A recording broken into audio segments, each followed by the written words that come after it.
बहुत समय पहले की बात है। एक परिवार में हरिया, उसकी पत्नी जानकी और बेटा गोलू रहते थे। जानकी का पति हरिया एक शराबी था। वो कुछ काम धाम तो करता नहीं, उल्टा जब देखो घर में लड़ाई करता और जानकी को मारता रहता था। एक दिन हरिया ने इतनी ज्यादा शराब पी ली कि उसे होश ही नहीं रहता है। जब वो रात को शराब के नशे में धुत घर वापस आ रहा होता है तो एक ट्रक से टकराकर उसकी मौत हो जाती है। सब लोग जानकी को तसल्ली देने उसके घर आते हैं। मैंने कितनी बार कहा था कि इतनी मत पिया करो, शराब अच्छी चीज नहीं है, पर उन्होंने मेरी एक नहीं सुनी। अब हम माँ बेटे यहाँ अकेले कैसे रहेंगे? अरे जानकी, क्यों न तुम अपने भाई के घर चली जाओ या गोलू को वहाँ भेज दो। वो तो अच्छा खासा पैसे वाला है, तुम लोगों को अच्छे से रखेगा। हाँ शीला बहन, तुम सही बोल रही हो, मैं कल ही अपने भाई के पास चली जाऊंगी। जानकी अपने बेटे गोलू को लेकर अगले दिन ही अपने भाई के पास चली जाती है। वो रोते हुए अपने भाई भाभी को सारी बात बताती है। अरे तू चिंता मत कर बहन, मैं सब ठीक कर दूंगा।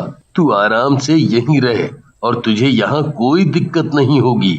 जानकी और गोलू अपने भाई के घर पर आराम से रहने लगते हैं, पर जानकी की भाभी को उन लोगों का रहना बिल्कुल पसंद नहीं होता। वो आए दिन जानकी को परेशान करती और गोलू को डांटती रहती ताकि वो परेशान होकर उनके घर से चले जाए। जानकी ये बात कभी अपने भाई को नहीं बताती थी ताकि वो परेशान ना हो। काफी दिन ऐसे ही बीत जाते हैं। फिर एक दिन जानकी की तबीयत काफी खराब हो जाती है। डॉक्टर के पास जाने के बाद पता चलता है कि जानकी को एक भयंकर बीमारी है और वो ज्यादा दिन नहीं जी पाएगी।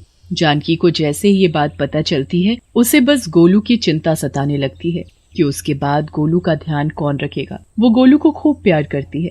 गोलू बेटा, अपना अच्छे से ध्यान रखा करो और कभी भी कोई परेशानी हो या किसी चीज की जरूरत हो तो अपनी मामा से कहना, वो तुमको बहुत प्यार करते हैं। ठीक है माँ। जानकी का भाई अपनी बहन को बचाने की खूब कोशिश करता है, पर जानकी बच नहीं पाती और एक दिन उसकी मौत हो जाती है। मरते वक्त भी जानकी को बस अपने बच्चे की चिंता सता रही होती है। जानकी के मरने के बाद गोलू बिल्कुल अकेला हो जाता है। गोलू का मामा भी सुबह से रात तक घर के बाहर रहता है, इसलिए उसे पता ही नहीं होता कि उसकी बीवी गोलू के साथ कैसा बर्ताव करती है। गोलू की मामी हमेशा गोलू को डांटती थी, पर एक दिन तो उसने हद ही कर दी। उसने गोलू के ऊपर हाथ ही उठा दिया। गोलू बेचारा अकेले में बैठकर खूब रोया और अपनी माँ को याद करने लगा। गोलू के साथ बुरा होते देख उसकी मरी माँ चुड़ैल के रूप में उसके पास आ जाती है। चुड़ैल, चुड़ैल।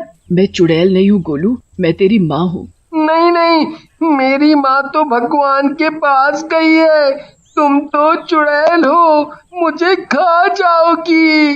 मैं तुम्हें नहीं खाऊंगी गोलू, मैं सच में तुम्हारी माँ हूँ। मुझ पर यकीन करो मेरे बच्चे। ये देखो मेरे हाथों में चूड़ियाँ, देखो ये तो तुम्हारी माँ ही पहनती थी ना, जिनके साथ खेलना तुम्हें बहुत पसंद था। तो बताओ ये मेरे पास कैसे आई? क्या सच तुम मेरी माँ हो? हाँ बेटा, मुझे मरने से पहले भी तुम्हारी ही चिंता थी और मरने के बाद भी। मुझे लगा था मेरा भाई तुम्हारा अच्छे से ध्यान रखेगा, पर उसने नहीं रखा और भाभी ने तो आज तुम्हारे ऊपर हाथ उठाकर बहुत ही बड़ी गलती करती है। अब मैं किसी को माफ नहीं करूँगी। हाँ माँ, मामी बहुत बहुत डांटती है और ठीक से खाने को भी नहीं देती।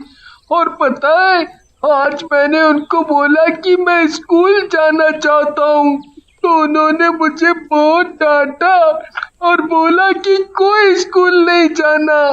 तू चिंता मत कर गोलू, अब मैं आ गई हूँ ना, अब तुझे कोई परेशान नहीं कर पाएगा। बस तू कभी मेरे बारे में किसी को मत बताना। ठीक है माँ। गोलू की माँ भी गोलू को खूब प्यार करती है। वो जादू से गोलू के लिए ढेर सारी खाने की चीजें लाती है। गोलू उन्हें देखकर बड़ा ही खुश हो जाता है। इतनी सारी चीज माँ, क्या ये सब मेरे लिए है?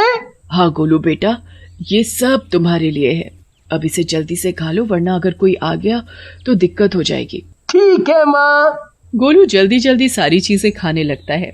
वो अच्छे से अपना पेट भर लेता है और सो जाता है। शाम होने तक जब गोलू बाहर कमरे में नहीं जाता तो उसकी मामी को बड़ी हैरानी होती है कि वो अब तक बाहर क्यों नहीं आया। आज ये गोलू कहाँ गायब है? एक तो इसने सुबह से कुछ खाया नहीं है और फिर अभी तक कमरे से बाहर भी नहीं आया है।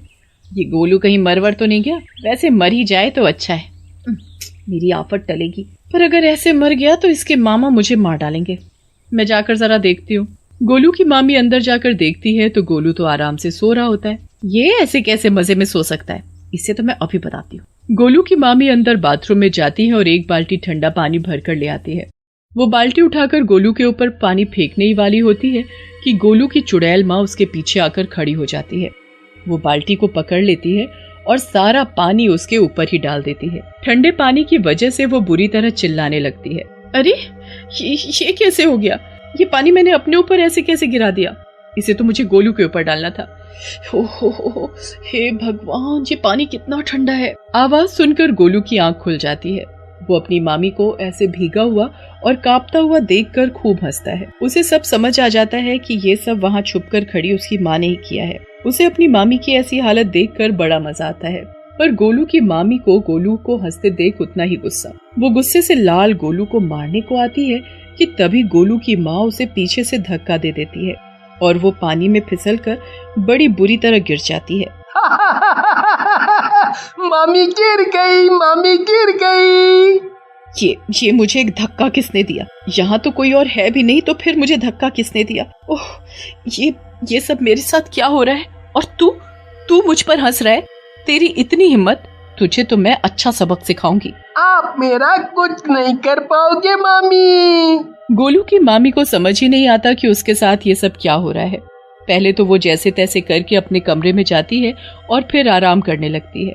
रात को वो गोलू के मामा को बताने लगती है कि आज उसे किसी ने धक्का दिया, पर वहाँ तो कोई था ही नहीं। तो उसकी बात पर वो बिल्कुल विश्वास नहीं करता। रात को जब गोलू की मामी खाना बनाने लगती है तो उसे दिन वाली बात याद आ जाती है कि गोलू कैसे उस पर हंस रहा था। वो गोलू को सबक सिखाने के लिए मिर्च का डिब्बा उठाती है और गोलू के खाने में मिलाने लगती है। तभी वहाँ गोलू की माँ आ जाती है और उसे ये सब देखकर बहुत ही गुस्सा आता है। अच्छा, अब तू मेरे बच्चे को मिर्च खिलाना चाहती है? तुझे तो मैं अभी सबक सिखाती हूँ। चुड़ैल उस लाल मिर्च में फूंक मार देती है और वो सारी मिर्च गोलू की मामी की आंख में ही गिर जाती है। वो बुरी तरह से चिल्लाने लगती है और अपनी आंखों को रगड़ने लगती है। चिल्लाने की आवाज सुनकर गोलू और उसके मामा बाहर आ जाते हैं। गोलू को वहीं पर अपनी चुड़ैल माँ खड़ी दिखाई देती है और वो सब समझ जाता है कि ये सब उसकी माँ ने ही किया है। अरे जल्दी से मेरी आंखों में पानी डालो। मुझे समझ में नहीं आ रहा कि ये मेरे साथ क्या हो रहा है।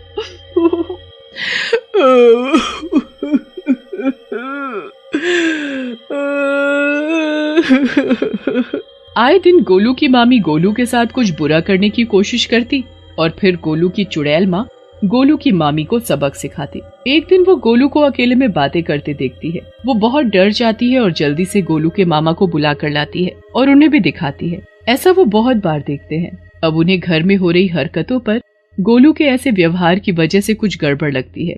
वो एक पंडित के पास जाते हैं और उस पंडित को घर लेकर आते हैं। इस घर में तो चुड़ैल का वास है। मुझे तो पहले से शक था, जरूर ऐसा ही कुछ है। आप हमें बचाओ पंडित जी।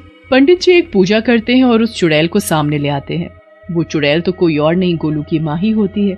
पंडित जी गोलू की माँ के ऊपर जादू करने लगते हैं जिससे उसे बहुत तकलीफ होने लगती है और वो चिल्लाने लगती है।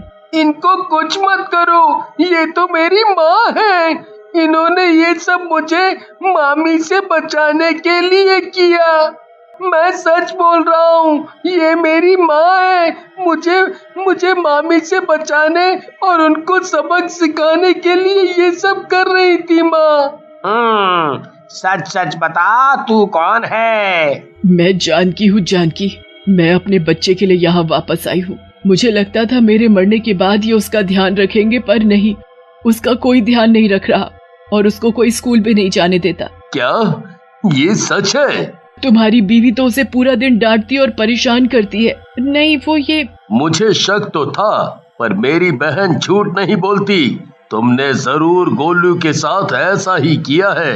मैं इसलिए हमेशा गोलू की रक्षा करूंगी। पर तुम्हारी आत्मा को शांति मिलना जरूरी है। तो कुछ ऐसा करो बेटा जिससे इस बच्चे के साथ इंसाफ हो, तभी इसकी माँ को शांति मिलेगी। ठीक है, फिर मैं एक काम करता हूँ। मैं गोलू को इस शहर के सबसे अच्छे हॉस्टल में भेज देता हूँ, जहाँ पर मेरा राहुल भी पढ़ रहा है। वहाँ उसकी परवरिश और पढ़ाई बहुत अच्छे से होगी। लेकिन पहले ऐसा करो तभी मुझे यकीन होगा। उसके बाद गोलू के मामा उसको हॉस्टल में डाल देते हैं। जब गोलू की माँ को बिल्कुल तसल्ली हो जाती है कि गोलू की अब चिंता करने की जरूरत नहीं, तब उसकी आत्मा को भी शांति मिल जाती है।